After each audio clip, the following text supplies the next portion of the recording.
Hey folks, this is Mark Elias from New Albany Realty. Today I am joined by a friend and someone who I have the utmost respect for. She makes cookies. Let me tell you a little bit about Holly Schaffner, founder and CEO of Mrs. Turbo's Cookies, founded in 2012.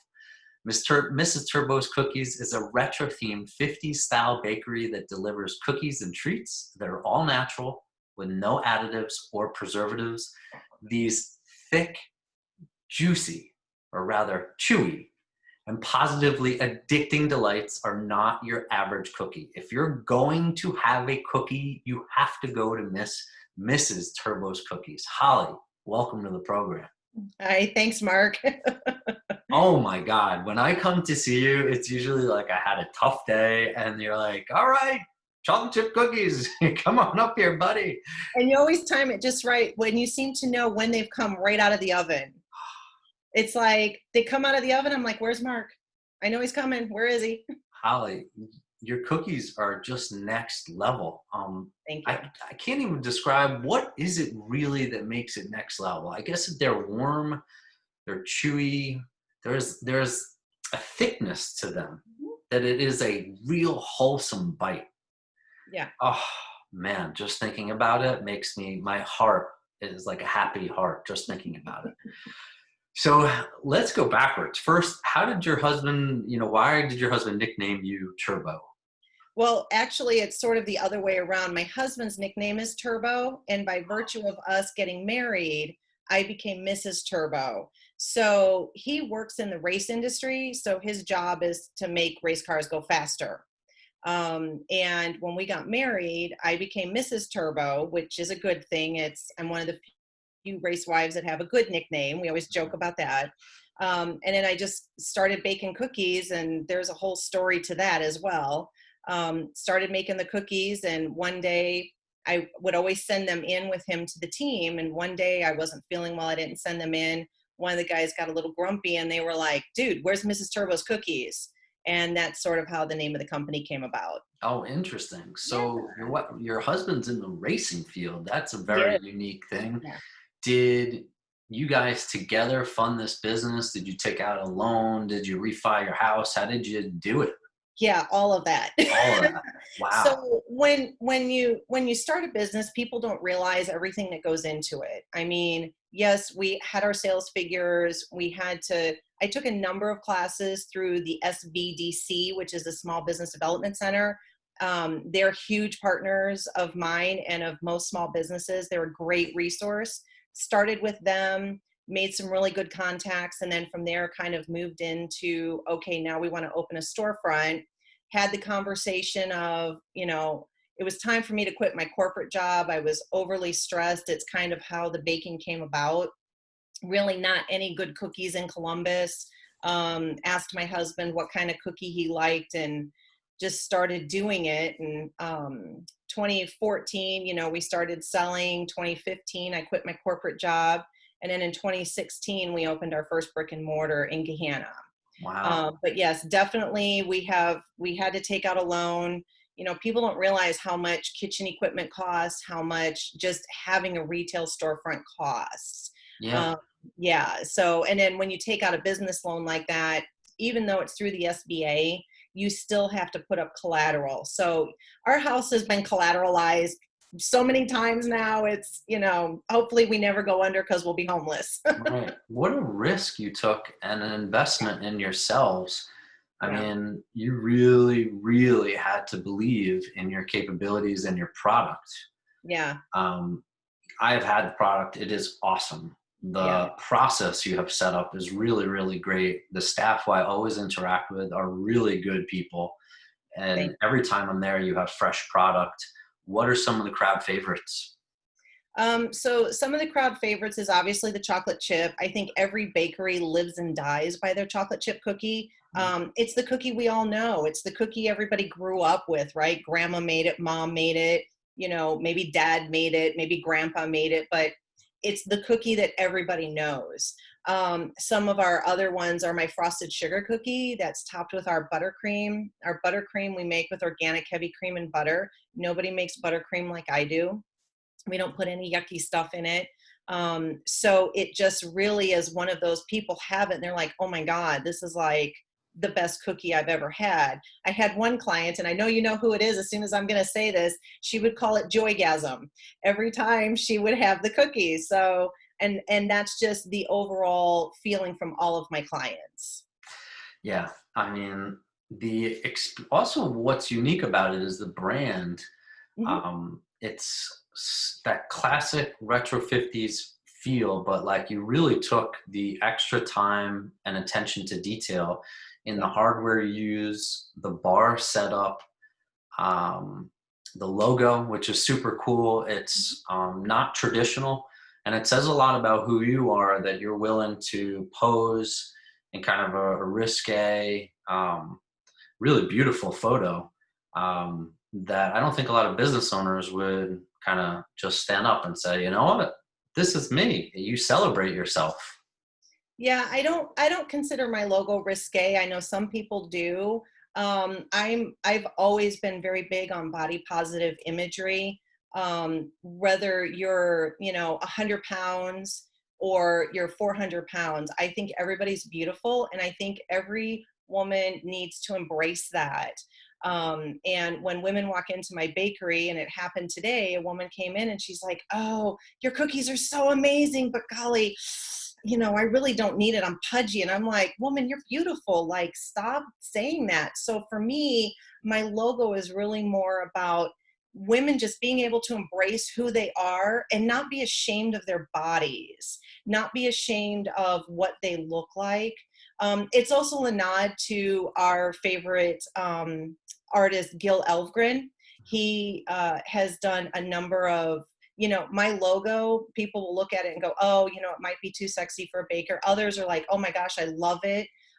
When you look back at Gil Elvgren, he did Pepsi ads where the girls, or Coca-Cola ads, I'm sorry, not Pepsi, where the girls had, sheer nightgowns on, holding a Coke. They're in the little tiny bikinis holding their Coca-Cola. He did them for Marlboro cigarettes. So when you go back to that time era, it kind of just all fit. So my design of my bakery was very intentional. Here's what I want it to look like. I want it to have that feel of stepping back in time. And I get the comments every single time people come into my bakery of, the 60, 70, 80 years old. They're all like, "Oh my gosh, we had this countertop when we were growing up. Oh, I remember when we used to go to the drive-in and have burgers, and they had booths just like this." And it's that moment in time where they can recapture that youth. And then with our ingredients, it's, my cookies are so good. And it's become our vision statement is, I brought back the basics of mom's baking. It's simple, it's clean, and it's all natural. Yeah, I And love that. that is what sets me apart from every other bakery, Yeah, I because love of that. So that. you're not only a bakery, but you have kind of a retail, a residential, excuse me, a real estate business to some degree, in that you're choosing the perfect spaces for your business. Now you have two Mhm. locations, one in Yes. Gahanna and one in Powell. How are you using the actual retail space beyond just serving guests? You're doing events and parties and things Yeah. like that? So we do a lot of catering. We do a lot of weddings. We've been a not best of wedding winner 3 years in a row now, or I think 4 years. We're a Hall of Fame. So brides absolutely love us. We cater to the brides, basically what the bride wants, the bride gets. Hmm. And then corporate events, we do a lot of corporate. Well, we did up until COVID-19, and then everybody shut down. But as things start to reopen, with that, we'll get back to our corporate clients. But we do a number of corporate events. We also do a lot with the community.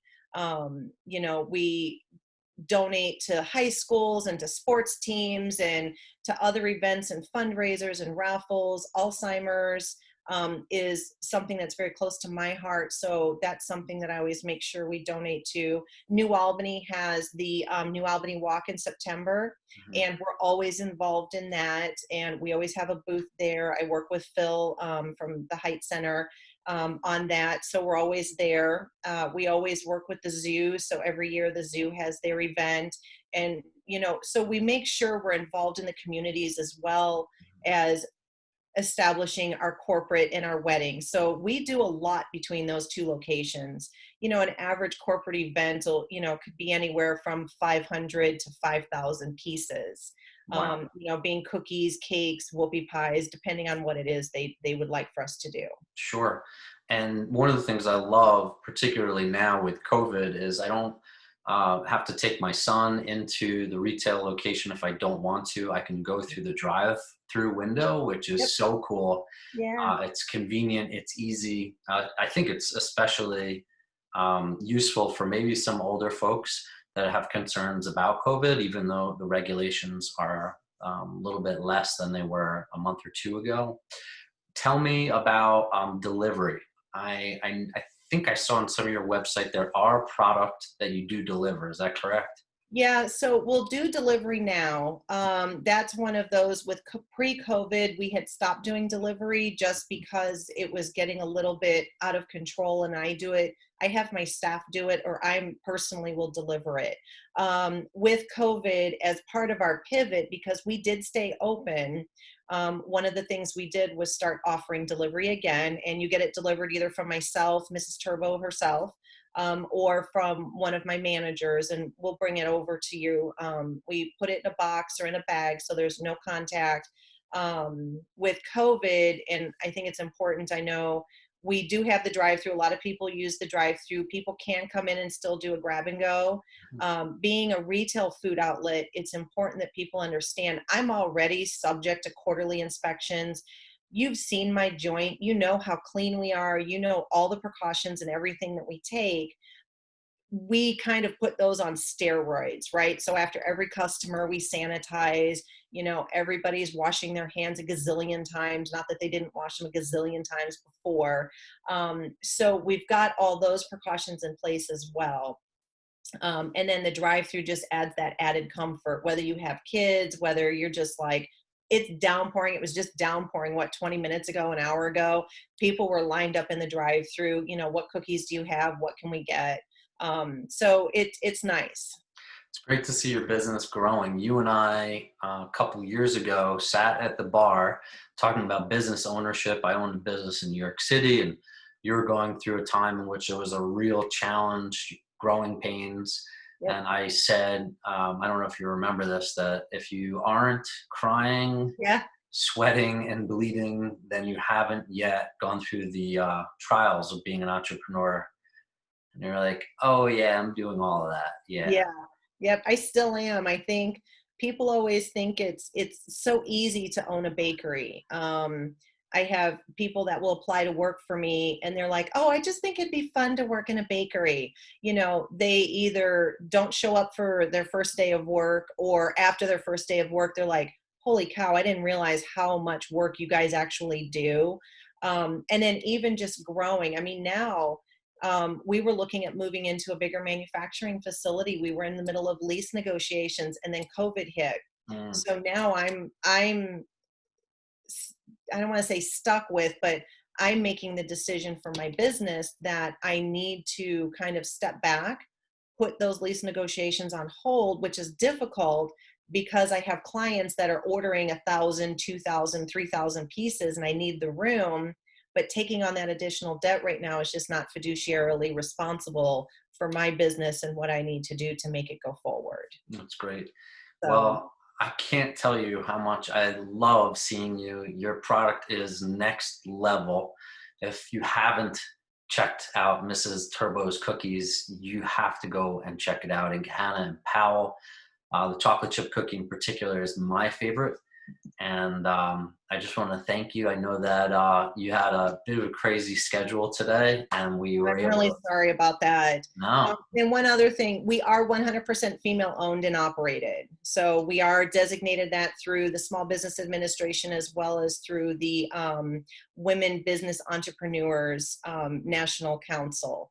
And both of those you have to go through. The Small Business Administration is probably a little bit easier, but the corporate one is you have to jump through some hoops and really kind of show, what you're doing, not only to give back to the community, but as being a woman business owner, what employees I have, that sort of stuff. So that's a designation that I hold close to my heart as well as, everything else. Yeah.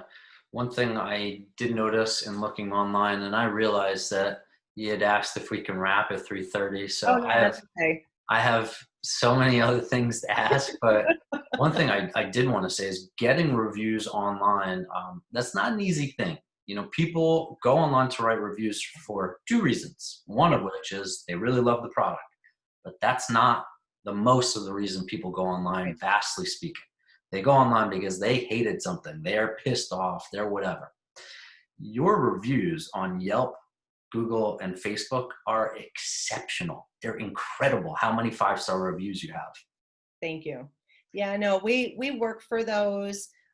We do have some that, unfortunately, you get your negative reviews. Somebody Sure. wasn't happy about something, and instead of having conversation, they go and kill us on something. But you're right. I am very excited over our reviews. Our customers and clients are the best, and I wouldn't be here clearly without them.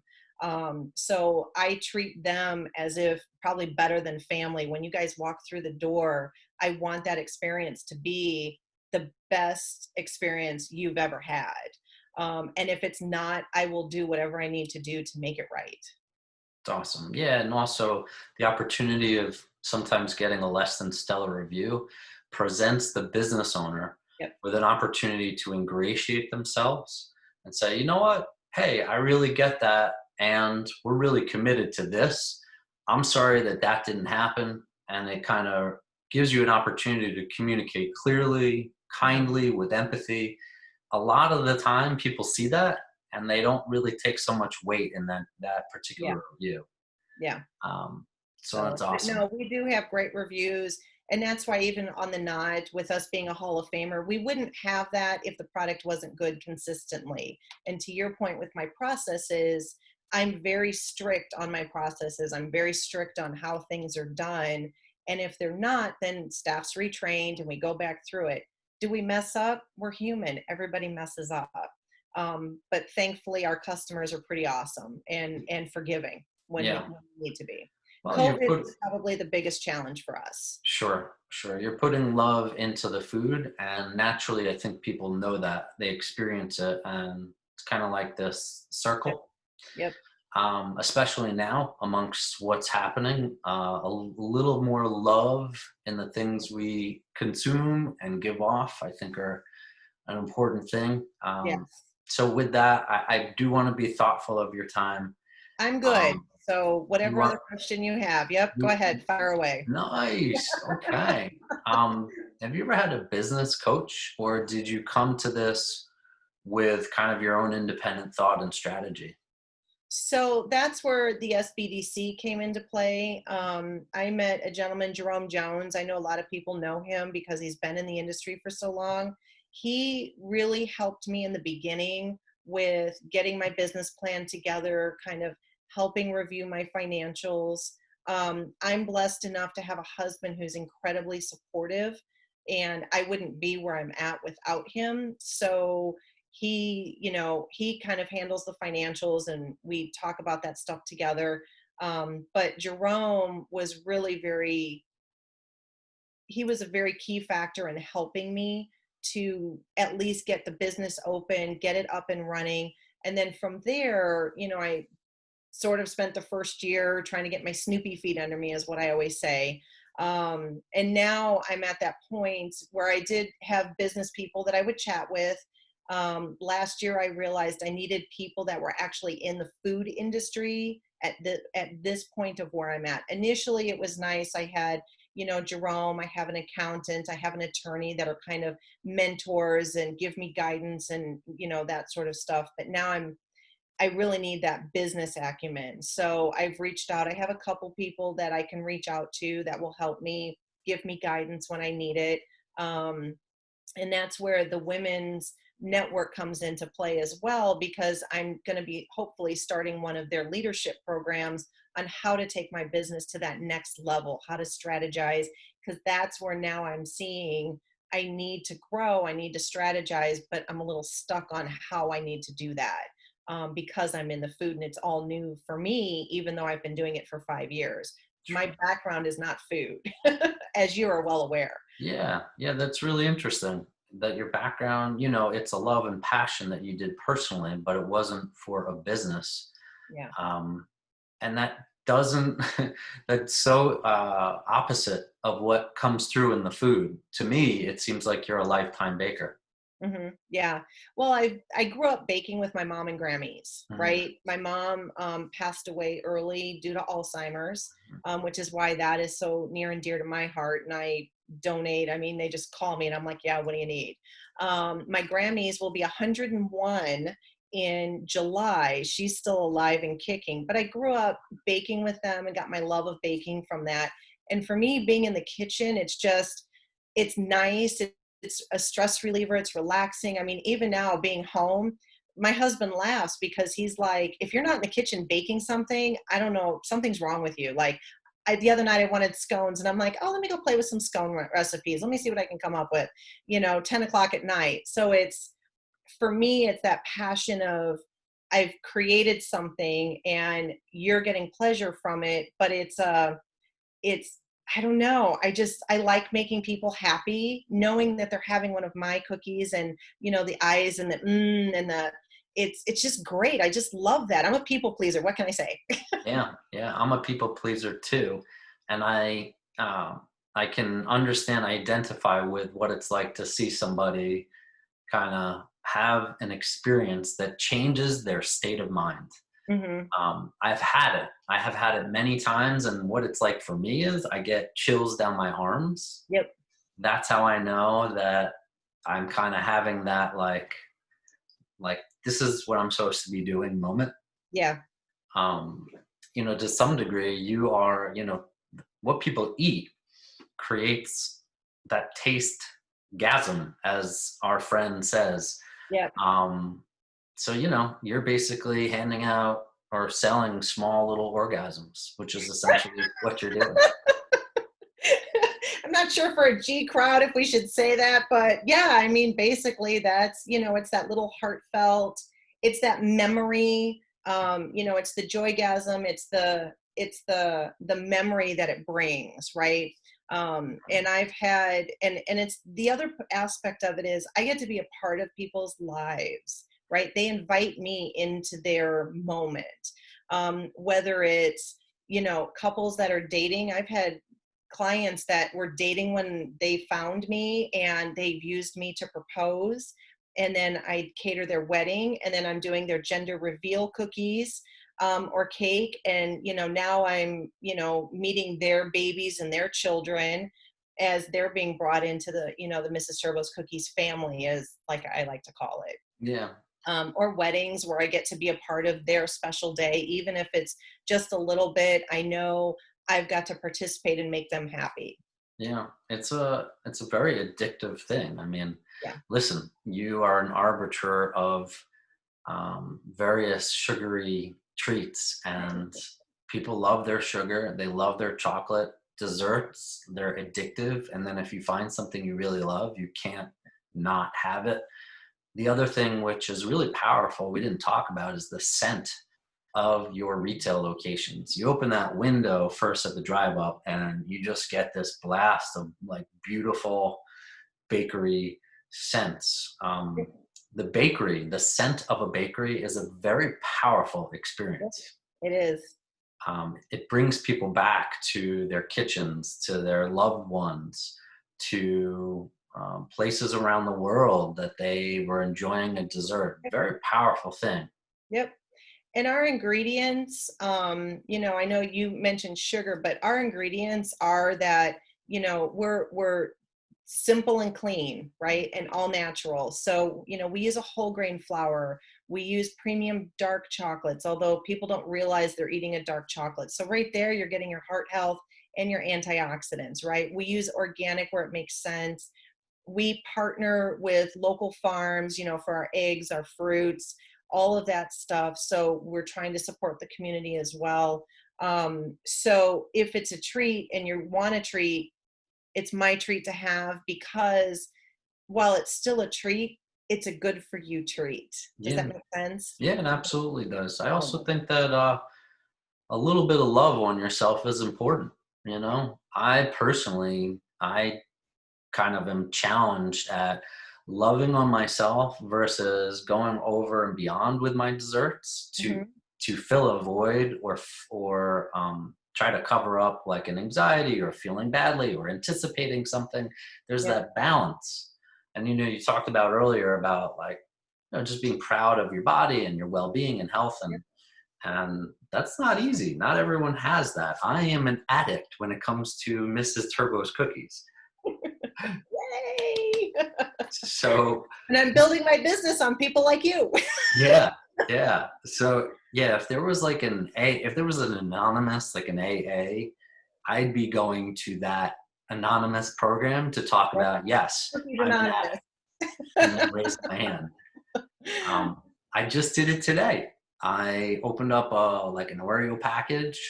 I had like way too many, and yeah, yeah. So there's a balance. It's good to Sure. love on yourself, but everything in moderation. Yes. Yes. Speaking of which, how do you avoid not eating your product all day long? Oh, I do. Oh, you do. Oh, I do. Oh, I do. So here's the thing. People always say whenever they walk into the bakery, they'll look at my staff and I, and they're like, "Oh my gosh, how do you guys work here and not weigh like 400 pounds?" Or how are you not eating everything in sight? And the thing is remember, I started creating my product back in 2012. So I have literally eaten every single thing on my wall, whether it was in the raw or cooked. And then we also have a large gluten-free selection, and that's because I found out that I have Hashimoto's and I can't have gluten. So, in developing those recipes, I had to, try all of that and go back and try it again and eat that. So, yeah, it's I just came off of having to detox off of sugar for the last 3 weeks, Mhm. because like 2 or 3 times a year, I just have to go, okay, I can't, I have to step off. I have to take a minute because I have to eat it all the time. And we Yeah. do. What people don't realize though is we're on our feet for 12 to 15 hours a day. I average in one of my shops, which is, 1,200 to 1,700 square feet. I'll probably do 5 or 6 miles just walking around my shop. Wow. So people don't realize we're not just sitting, we're eating it, but we're also running around. Sometimes that's our lunch or that's our dinner because we get so busy we don't have time to actually sit down and eat. So Wow. we do eat it, I promise you. Yeah, yeah. That's a good problem to have with your Yeah. business right now. Now it's just a matter of kind of finding balance between growth, having time to care for yourself, even having downtime. I look at these entrepreneurs on like CNBC, like a Marcus Lemonis. Are you familiar with Hmm. Marcus Lemonis Yep. or the Shark Tank guys? Yep. It seems like they're busy. They have a lot of businesses, but they've managed to find balance. Yeah. And finding balance is key. Yeah. So Yep. are you taking any time for yourself, or right now are you in 24/7 hustle mode? Well, initially I was in 24/7 hustle mode when COVID hit, Mhm. because for me, I was trying to figure out, okay, how can I pivot to make sure that I'm not losing my business? Because, margins on food, people don't realize are very slim. If we're forced to shut down. So for a while there, it was 24/7, but typically what I try to do is, and all the gyms closed, but I would hit the gym in the morning. And then in the afternoon, I was at the shops, running back and forth. Now with the gyms being closed, I have a gym in my basement, so try to go downstairs and work out a little bit if I can. Or we got a new dog, so I'll take my new puppy for a walk. And No way. What'd you get? a German Shepherd. Wow. You Yeah. got a puppy amongst all the other things you're dealing with. That I was a know, right? terrible idea. Yeah, no, she's a sweetheart. She's super smart. So, it's little things like that. I like to read, so I've been able to kind of sit and read. It's hard when you're working from home. You have to physically make that time and say, okay, you know what, after 9 o'clock, I'm no longer checking email. I'm no longer checking, anything. And it's Mhm. hard when your customers are still emailing you at midnight, and messaging you at midnight. Yeah. So I do my best, but yeah, it's it's been a learning curve with the COVID. Yeah, I can appreciate that. I think I for any do have a entrepreneur. couple more minutes, and then I do need to get back to the shop because I have to close. We close at 4, so Okay, good. just to Well, let you know. then let's do this and just kind of concluding our conversation. Mhm. Where can people find you online if they want to place orders and see your menu? Sure. So it's Mrs. Turbo's Cookies.com. The website's there. All of our products are online. You can see everything from our corporate to our weddings to our individual offerings of cookies, cakes, brownies, and whoopie pies. We do have a large gluten-free selection, but we don't post that on the internet. They can call and ask what would be gluten-free if they want. And that's just because so many of our products are actually gluten-free. We just don't tell the gluten eaters because they don't know the difference. That's how good my cookies are. So they can do that. They can click on the contact us and shoot us an email. They can call their respective shop, whichever one's closer to them. Awesome. Yep. Holly, I wish you continued success. I am No, just so happy to see that you guys are killing it. You make the best cookies. I thank you. love you, and I look forward to seeing you soon. Yes, you too. Thank you. All right. Mwah. Mwah.